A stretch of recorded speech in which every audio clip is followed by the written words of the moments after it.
Hello friends, एक बार फिर से स्वागत है हमारे ऑनलाइन एग्रीकल्चर क्लासेस के प्लेटफॉर्म पे एक नई सीरीज़ के साथ। दोस्तों, आज हम सॉइल साइंस के एक महत्वपूर्ण टॉपिक के बारे में चर्चा करने जा रहे हैं जिसका नाम है मृदा अपरदन। जेट ICAR BHU के जो स्टूडेंट्स हैं उनके लेवल से पढ़ा रहा हूं मैं और उनके लिए ये जो वीडियो है वो काफ़ी कारगर सिद्ध होगा। तो आप वीडियो को ज़रूर देखें, पूरा देखें और अगर चैनल पर नए हैं तो सब्सक्राइब कर बेल आइकन ज़रूर प्रेस करें ताकि जब भी कोई हमारा नया वीडियो अपलोड होता है तो वो आप तक सबसे पहले मिले। तो दोस्तों, बिना देरी किए हम स्टार्ट करते हैं आज का टॉपिक। आज का हमारा टॉपिक है मृदा अपरदन। मृदा अपरदन नोट कर लीजिएगा आप अपनी नोटबुक में। आज का हमारा टॉपिक है मृदा अपरदन, या इसको अपन मृदा क्षरण भी कह सकते हैं। मृदा क्षरण भी कह सकते हैं, ठीक है। सबसे पहले हम बात करते हैं कि मृदा अपरदन क्या है। What is the soil erosion, इसको इंग्लिश में बोलते हैं soil erosion. What is the soil erosion. मृदा अपरदन की जो परिभाषा है वो यह है कि मृदा कणों का अपने पैतृक स्थान से पृथक होकर किसी अन्य स्थान पर पहुंचना मृदा अपरदन कहलाता है। यानी कि मृदा के जो कण होते हैं वो अपने मातृ स्थान से या पैतृक स्थान से, जो उनका स्थान होता है, वहां से अलग होकर किसी दूसरे स्थान पर पहुंचते हैं। दैट इज सॉइल इरोजन या मृदा अपरदन। राइट, यहां तक समझ में आ गया होगा मेरे हिसाब से।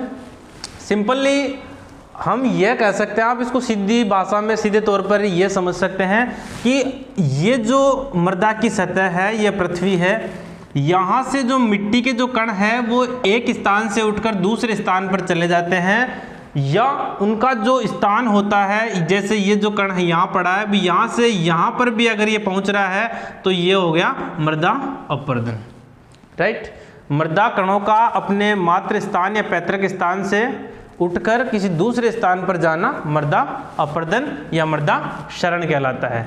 राइट, बेसिकली जो मृदा अपरदन, मृदा क्षरण जो होता है वो दो कारकों से होता है। पहला है वायु और दूसरा है जल। इन दो कारकों के कारण ये जो कण है वो एक स्थान से दूसरे स्थान पर पहुंचते हैं। सब सिंपली जानते हैं, जब बरसात होती है तो मृदा के कण बहकर दूसरी जगह चले जाते हैं। जब हवा चलती है, आंधी चलती है, धूल भरी आंधियाँ चलती है तो उनमें कण, मृदा के कण है वो हजारों लाखों किलोमीटर दूर पहुंच जाते हैं। तो ये कारण है, ये कारक है। इन कारकों की तो हम बाद में बात करेंगे। पहले हम बात करते हैं मृदा अपरदन कितने प्रकार का होता है। मृदा अपरदन, सॉइल इरोजन, दो प्रकार का होता है। पहला है प्राकृतिक अपरदन,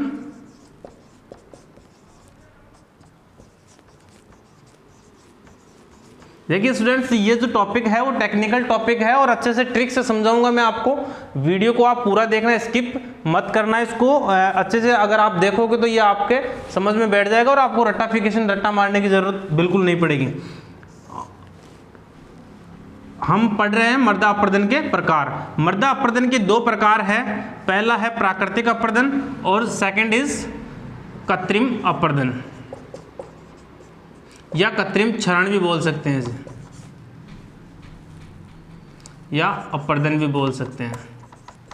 ठीक है, प्राकृतिक इसको क्षरण भी बोल सकते हैं और अपरदन भी बोल सकते हैं। कृत्रिम जो अपरदन है, कृत्रिम क्षरण है, इसको त्वरित क्षरण भी कहा जाता है।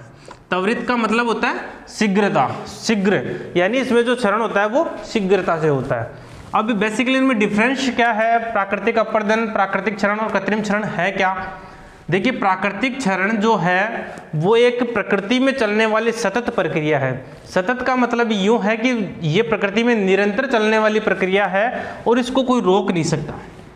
राइट, इसको कोई रोक नहीं सकता। और ये जो प्राकृतिक अपरदन है, इसमें जितनी मृदा अपने स्थान से विचलित होकर दूसरे स्थान पर जाती है, एक स्थान से दूसरे स्थान पर जो मिट्टी जाती है, मूवमेंट जो होता है, तो उससे लॉस नहीं होता। लॉस क्यों नहीं होता? क्योंकि ये जो प्रोसेस है वो एक तो धीमी प्रोसेस है धीमी प्रोसेस है। धीमी प्रोसेस है तो जितनी मिट्टी यहाँ से उठकर यहाँ जा रही है उतनी मिट्टी का निर्माण यहाँ पे वापस हो जाता है, यानी रिकवरी हो जाती है। तो इसमें हमें जो है वो लॉस नहीं होता है। प्रकृति में चलने वाली सतत प्रक्रिया है, इसे कोई रोक भी नहीं सकता, और इसमें जो नुकसान होता है मिट्टी का वो बहुत कम होता है। अपरदन की जो रेट होती है वो वेरी स्लो होती है, इससे ज़्यादा हमें हार्मफुल या नुकसानदायक नहीं है, राइट। इसकी बात करने के बाद में सेकंड इज आर्टिफिशियल इरोजन, कृत्रिम क्षरण, कृत्रिम अपरदन, त्वरित क्षरण की बात करते हैं। कृत्रिम क्षरण जो है वो अब इसमें नाम से इंडिकेट हो रहा है कृत्रिम, यानी कृत्रिम तरीके से ये किया हुआ है। ये कब होता है? ये जब होता है जब प्रकृति जो है, प्रकृति पर से आप वनस्पति को जैसे काट रहे हो, हम जो पृथ्वी पर से हमारे जो ग्राउंड सरफेस है उस पर से चारागाह वगैरह है उनको ख़त्म कर रहे हैं, जितनी भी वेजिटेशन वनस्पति जो है उनको ख़त्म कर रहे हैं, पेड़ पौधे हैं उनको ख़त्म कर रहे हैं। यानी कि जब तक मृदा की सतह है वो किसी पेड़ पौधों से, घास फूस से ढकी हुई है, तब तक हवा और जल इन दोनों कारकों का जो प्रभाव है वो मिट्टी पर कम पड़ता है, राइट। जब तक ये जो मृदा की जो सतह है वो ढकी हुई अगर किसी से है, वनस्पति से ढकी हुई है, पेड़ पौधों से ढकी हुई है, तो ये जो अपना इफेक्ट है वो कम डाल पाते हैं और मिट्टी का जो क्षरण होगा वो कम होगा, राइट। लेकिन जब हम ये जो वनस्पति है इनको ख़त्म करेंगे, पेड़ पौधों को काटेंगे, चारागाह को ख़त्म करेंगे, ये जितनी भी धूप घास वगैरह जो भी वनस्पति जितनी भी जो भी जिनसे मृदा की जो सतह ढकी हुई है उनको अगर हम नष्ट करेंगे तो वायु और जल जो है वो ये जो मृदा सतह है इस पे अपना प्रभाव डालेगा और वो मिट्टी जो यहाँ से एक स्थान से दूसरे स्थान पर जा रही है इसकी रेट जो है वो बढ़ जाएगी, यानी इसकी जो मात्रा अपरदन होने वाली जो मात्रा है वो बढ़ जाएगी। तो हम बात कर रहे थे कृत्रिम क्षरण या कृत्रिम अपरदन की, कि जब मनुष्य द्वारा मृदा सतह पर जो वनस्पति पेड़ पौधे जो है इनको काटा जाता है, चरागाहों को नष्ट किया जाता है, तब ये कृत्रिम क्षरण या कृत्रिम अपरदन होता है। और इसमें वायु और जल इन दोनों कारकों से मृदा के कण है वो एक स्थान से दूसरे स्थान पर जाते हैं। मेन जो बात है इसमें यह है कि इसमें जो मृदा का जो अपरदन होता है, कृत्रिम क्षरण त्वरित क्षरण में मृदा का जो अपरदन होता है वो बहुत ज़्यादा मात्रा में होता है, ठीक है। जैसे प्राकृतिक में जितनी मृदा एक स्थान से दूसरे स्थान पर जा रही थी उतनी मृदा का निर्माण वापस यहाँ हो रहा था, तो that is not harmful. But कृत्रिम क्षरण या अपरदन जो है यहाँ पर मृदा बन कम रही है और अपरदन ज़्यादा हो रहा है। क्योंकि स्टूडेंट्स देखिए एक चीज़ है, इसकी जो यूनिट है मृदा जो बनती है, मृदा का निर्माण जो होता है 1 इंच जो सतह होती है, जैसे हम जो धरातल की जो सीमा, धरातल जो देख रहे हैं हम, जमीन जो देख रहे हैं उस पे 1 इंच जो पपड़ी जो है वो बनने में 200 से 1000 वर्ष लगते हैं। 200 से 1000 वर्ष लगते हैं 1 इंच जो मोटाई की परत अगर बनती है।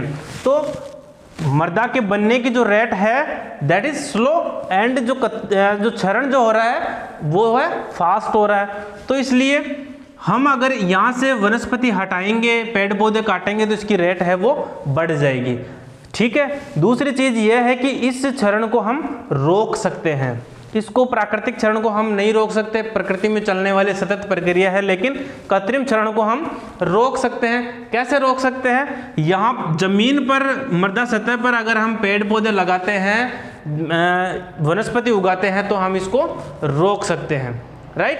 तो ये होगी कृत्रिम क्षरण और प्राकृतिक अपरदन की बात। यहाँ से इतना क्वेश्चन आने की संभावना नहीं रहती है, लेकिन आप जो मैंने बेसिकली जो चीज़ें बताई है वो याद रखना। एक जो मेन जो बातें हैं मैं बता देता हूँ। प्राकृतिक जो अपरदन या क्षरण है ये प्रकृति में चलने वाली प्रक्रिया है, इसको हम रोक नहीं सकते हैं। कृत्रिम क्षरण को हम रोक सकते हैं, ये याद रख लेना, राइट। उसके बाद में चलते हैं हम नेक्स्ट पॉइंट पे। अब हम बात करते हैं कि जो क्षरण जो होता है वो किसके कारण होता है। जैसा कि मैंने पहले आपको बता चुका कि इसके 2 कारक है, वायु और जल। मृदा एक स्थान से दूसरे स्थान पर जाती है, मृदा का अपर्दन होता है, वो दो कारकों से होता है। First is water and second is air. ठीक है, तो पहले की हम बात करते हैं सबसे पहले जल की। मैं स्टेप बाय स्टेप आपको समझा रहा हूं, इनको आप अच्छे से समझने की कोशिश करना। जल द्वारा क्षरण, जल द्वारा क्षरण की 4 अवस्थाएं हैं। फर्स्ट इज, इनका क्रम याद रखना, आप एग्जाम में क्वेश्चन पूछा जाता है, इनकी अवस्थाओं का जो सही क्रम है वो भी एग्जाम में पूछा जाता है। चारों अवस्थाएं मैं आपको डायग्रामेटिकली समझा रहा हूं। पहला है बौछार क्षरण, बौछार क्षरण। ठीक है, देखिए एक डायग्राम बना रहा हूं यहाँ पे। यह है मृदा की सतह जहां पर अपन खड़े हैं। ठीक है, बौछार क्षरण क्या है? जब बरसात होती है, यहाँ से बरसात होती है, बूंद गिरती है मृदा सतह पर। जैसे ही बूंद गिरती है तो मृदा के कण है वो अपने स्थान से विचलित हो जाते हैं। विचलित का मतलब है अपना स्थान छोड़ देते हैं। अब ये जो बूंद गिर रही है, बूंद ना कहके इसको अपन यहाँ पे कहते हैं बौछार। बरसात की जो बौछार है वो यहाँ पे गिर रही है, तो मृदा का जो कण है वो उछल के दूर तक तो नहीं जा पाएगा, लेकिन अपना स्थान छोड़ देगा, और ये जो प्रक्रिया है वो कहलाती है बौछार क्षरण। ठीक है, इससे मृदा एक स्थान से दूसरे स्थान पर नहीं जाती है, कोई ज़्यादा नुकसान नहीं होता है। बस ये याद रखना है कि जल द्वारा क्षरण की प्रारंभिक अवस्था कौन सी है? बौछार क्षरण। बरसात को आपको याद रखना है, बरसात की जब बौछार जमीन पर गिरती है तो मृदा के कण है वो अपने स्थान छोड़ देते, स्थान से विचलित हो जाते हैं, और ये अवस्था कहलाती है बौछार क्षरण। जैसे कि हम बरसात होती है तब देखेंगे, जब बरसात होना स्टार्ट होती है उस टाइम पे जहाँ पे बूंद गिरती है वहाँ पे अगर आप देखें तो हल्का सा गड्ढा होता है, तो वहाँ पे जो मृदा के जो कण है वो अपना स्थान छोड़ देते हैं, और वह अवस्था कहलाती है बौछार क्षरण। इसका पॉइंट एक ही आपको याद रखना है कि जल द्वारा क्षरण की है प्रारंभिक अवस्था है, राइट। इसके बाद में हम बात करते हैं सेकंड जो अवस्था है वो है परत क्षरण।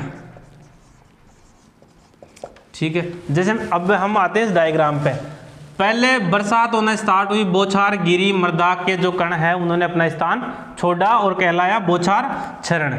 उसके बाद में जब बरसात कुछ टाइम तक जारी रहती है, बरसात कुछ टाइम तक जारी रहती है तो मृदा की जो सतह होती है उस पर पानी भर जाता है, और पानी जब भरता है तो वो पानी जो है जिधर ढलान होता है उधर बहने लग जाता है, और बहने लगता है, बहता है तो अपने साथ क्या लेके जाता है? वो मृदा की जो परत होती है, ये जो ऊपर की जो परत है, जो कण बौछार क्षरण में अपने स्थान से विचलित हुए थे, उन कणों के साथ मृदा सतह की जो ऊपरी जो परत होती है जहाँ पे अपन फसल उगाते हैं, जो उपजाऊ जो परत होती है, ये पानी उसको अपने साथ बहाकर जो निचले जो स्थान होते हैं, जो ढलान वाले स्थान होते हैं, वहाँ पर ले जाता है। और मृदा की एक परत, ये जो ऊपर की जो परत होती है, इस परत को अपने साथ ये पानी बहा ले जाता है, इसलिए इसको हम कहते हैं परत क्षरण। और ये जो जल द्वारा क्षरण की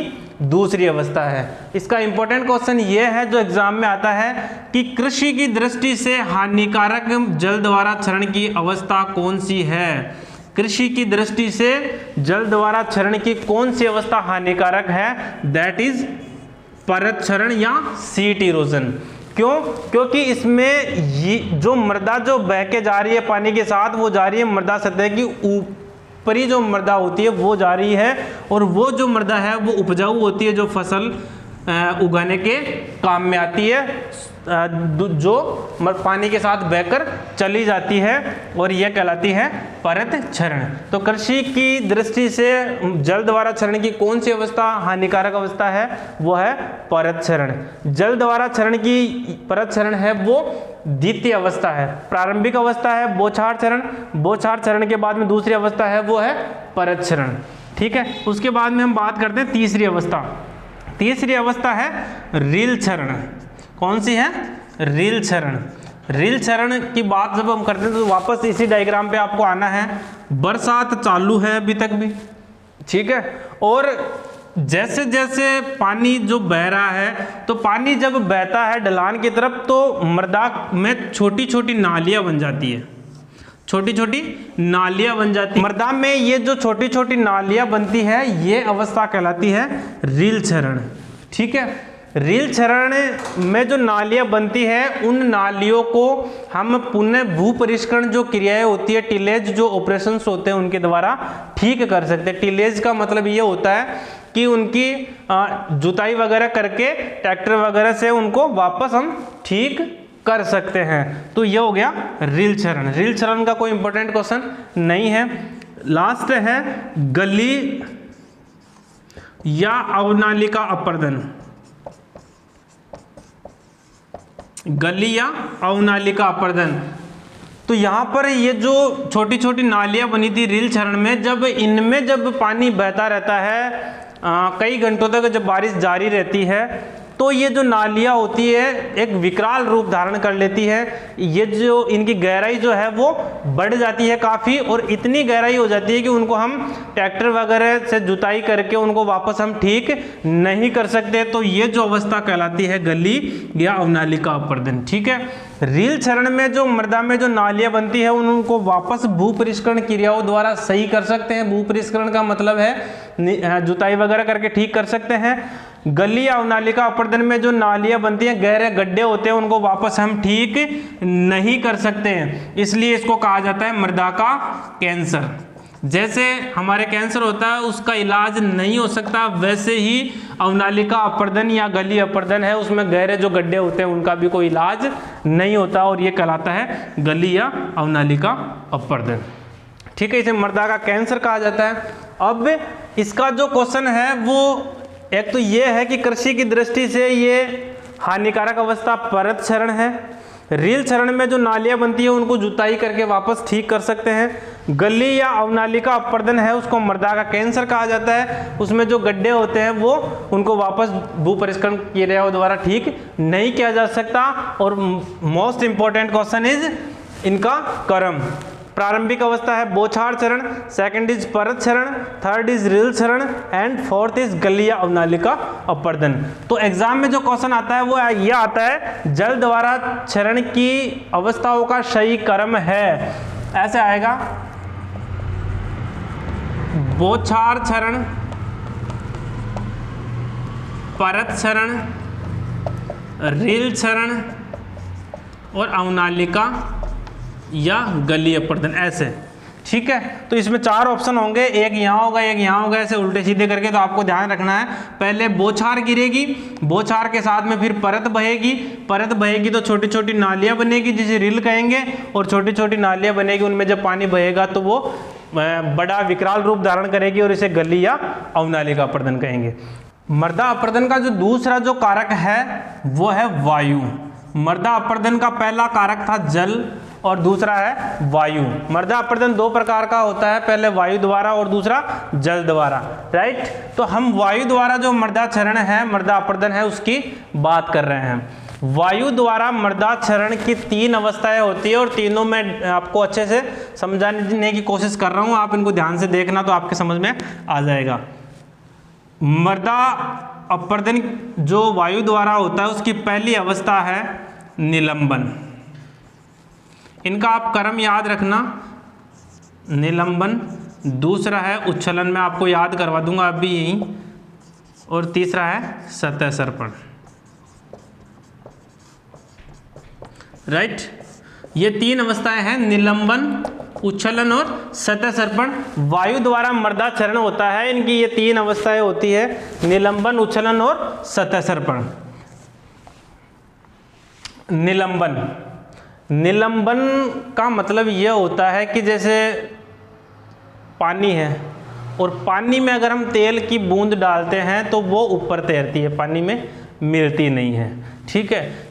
वैसे ही उसी प्रकार से जैसे मृदा में जो छोटे कण होते हैं, जो बारीक जो कण होते हैं, वो हवा जब चलती है तब हवा के साथ उड़ने लग जाते हैं, ठीक है। जो हवा के जो बारीक महीन जो कण होते हैं उनकी साइज में बाद में बताऊंगा, तो वो जो कण है वो हवा जब चलती है तो हवा के साथ उड़ने लग जाते हैं, हवा में तैरने लग जाते हैं। जैसे पानी में वो तेल की बूंद तैरती है, वैसे ये कण जो है वो हवा में तैरने लग जाते हैं। ठीक है, इसका नाम है उछलन। वो उछलते हैं, उछल के कुछ दूर जाकर गिरते हैं, वहां से उछलकर फिर आगे जाके गिरते हैं। अब इसके नाम से इंडिकेट हो रहा है उछलन, यानी उछलते हुए वो जाते हैं। ठीक है, और तीसरा है सतह सर्पण। सर्पण का मतलब है रेंगते हुए, जैसे सांप रेंगते हुए चलता है वैसे सतह पर सर्पण करते हुए, सतह पर रेंगते हुए, यानी इससे भी भारी जो कण होते हैं, ठीक है, इससे भी भारी जो कण होते हैं वो सतह पर रेंगते हुए चलते हैं। ये हवा में हवा के साथ कई हजारों किलोमीटर तक उड़ जाता है, ये उछलता हुआ चलता है और ये सतह पर रेंगता हुआ चलता है। मींस ये सबसे हल्के हैं, ये इससे भारी ये है और इससे भारी ये है। ठीक है, और क्वेश्चन आएगा इनके आकार का, जो मैं आपको ये समझाने के लिए बता रहा हूं। ठीक है, देखो याद रखना 0.1 से कम, ये जो निशान है पहले की क्लासेस में मैंने बताया है, इसका मतलब होता है इससे कम, या यहाँ लिख दो 0.1 से कम। ठीक है, याद रखना 0.1 mm से छोटे जो कण होते हैं वो जब हवा चलती है तब हवा के साथ उड़ने लग जाते हैं और उड़कर हजारों लाखों किलोमीटर दूर तक पहुंच जाते हैं, तो ये अवस्था कहलाती है निलंबन। क्वेश्चन आता है यहां से, निलंबन में जो कणों का आकार होता है वो कितना होता है? 0.1 mm से कम, तो इसको याद रखना।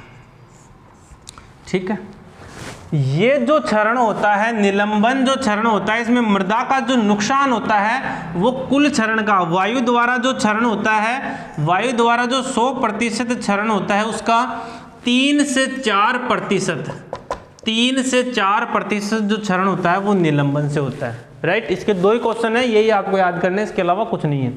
उच्छलन, अब इससे जो भारी कण होते हैं वो इसके जितना उड़ नहीं सकते, निलंबन के जैसे तैर नहीं सकते, लेकिन वो उछलते हुए चलते हैं, यानी यहाँ से उछलकर कुछ दूर जाके गिरते हैं, फिर वहां से उछलकर नेक्स्ट जाते हैं। उच्छलन यानी इससे बड़े 0.1, ये तो ऐसे कैसे लिख देना, और 0.1 से 0.5 mm तक के जो कण होते हैं वो उछलते हुए चलते हैं। ठीक है, उछलते हुए चलते हैं, ये साइज आप याद रखना, वेरी वेरी वेरी इंपॉर्टेंट है, इससे भी ज़्यादा इंपॉर्टेंट है उछलन वाला पॉइंट।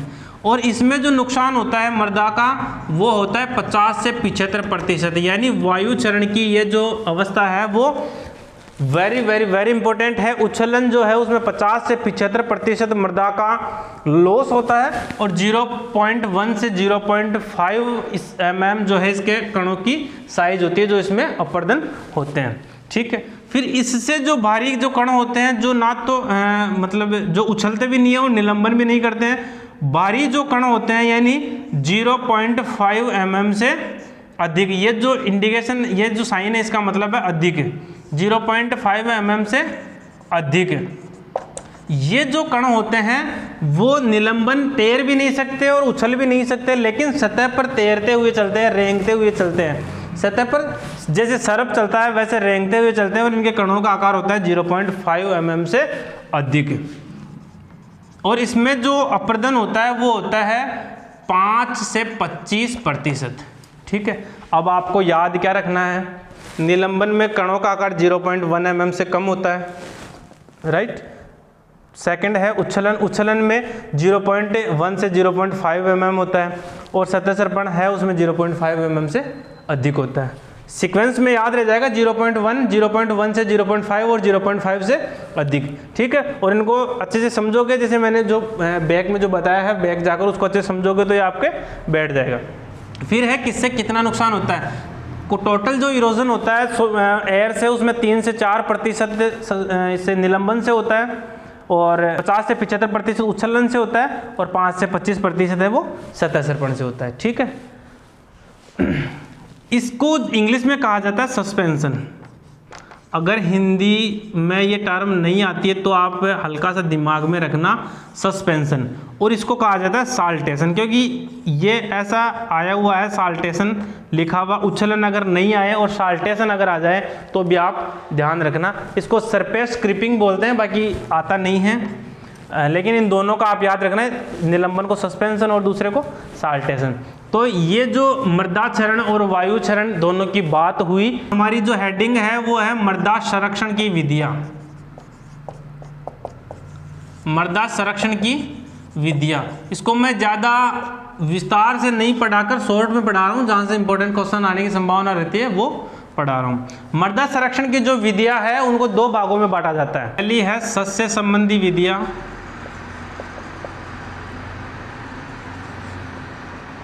और दूसरी है यांत्रिक विधियां, राइट।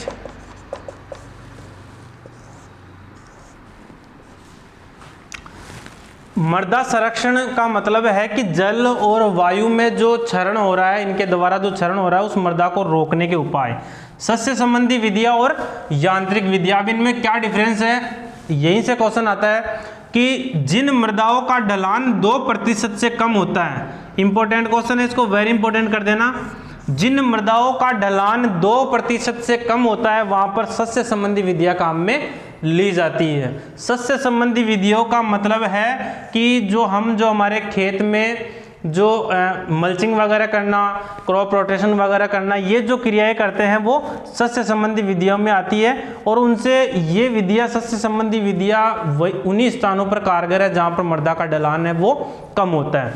लेकिन जहाँ पर मृदा का ढलान 2% से ज़्यादा होता है, मोर देन 2%, वहाँ पर यांत्रिक विधियां काम में ली जाती है। यानी वहाँ पर सस्य संबंधी विधियों से काम नहीं चलता है, वहाँ पे यंत्रों की सहायता से इसको रोका जाता है। सस्य संबंधी विधियों में कौन कौन सी आती है देखिए। पहली है मल्चिंग। मल्चिंग का मतलब ये होता है कि फसल के अवशेष हैं, प्लास्टिक है या किसी भी कोई भी पदार्थ है जिनसे मृदा की जो सतह को हम ढक देते हैं, जिन पर जल और वायु का डायरेक्ट अटैक नहीं हो पाए, तो वो कहलाती है मल्चिंग। तो मल्चिंग से हम इसको रोक सकते हैं। दूसरा है फसल चक्र। फसल चक्र का मतलब ये होता है कि एक खेत में एक निश्चित समयावधि में फसलों को बदल बदल कर बोना फसल चक्र कहलाता है। तो इससे भी कुछ हद तक मृदा संरक्षण कर सकते हैं। तीसरा है घास की खेती। घास की खेती अगर हम करते हैं तो मृदा की सतह है वो कवर ज़्यादा होती है और वहाँ पे जल और वायु जो है वो इफेक्ट कम डालते हैं, इसलिए। चौथा है पट्टियों में फसल उगाना। पट्टियों में फसल उगाना।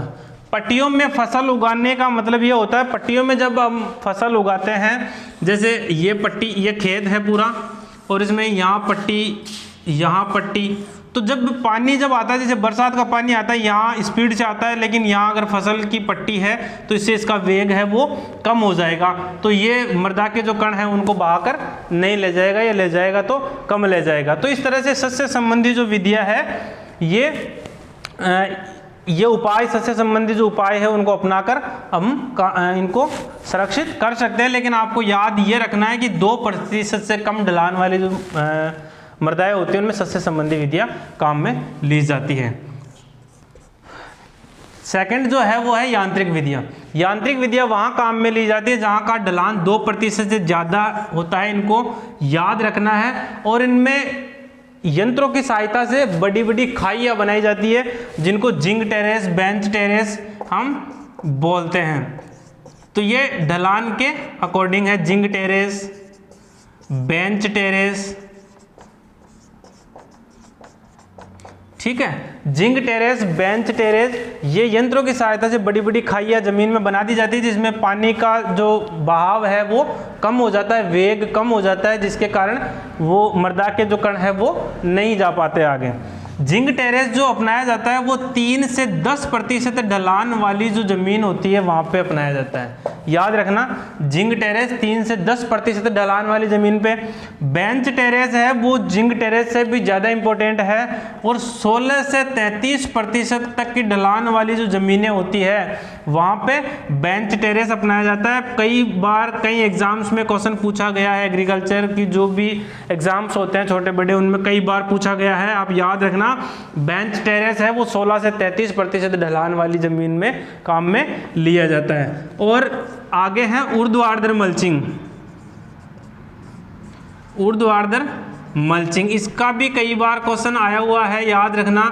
ऊर्ध्वाधर मल्चिंग जो है चाय, कॉफ़ी, जो पेय पदार्थ है कॉफ़ी, कहवा, ये भी पेय पदार्थ है, इनके जो बाग होते हैं उन बागानों में काम में ली जाती है ऊर्ध्वाधर मल्चिंग।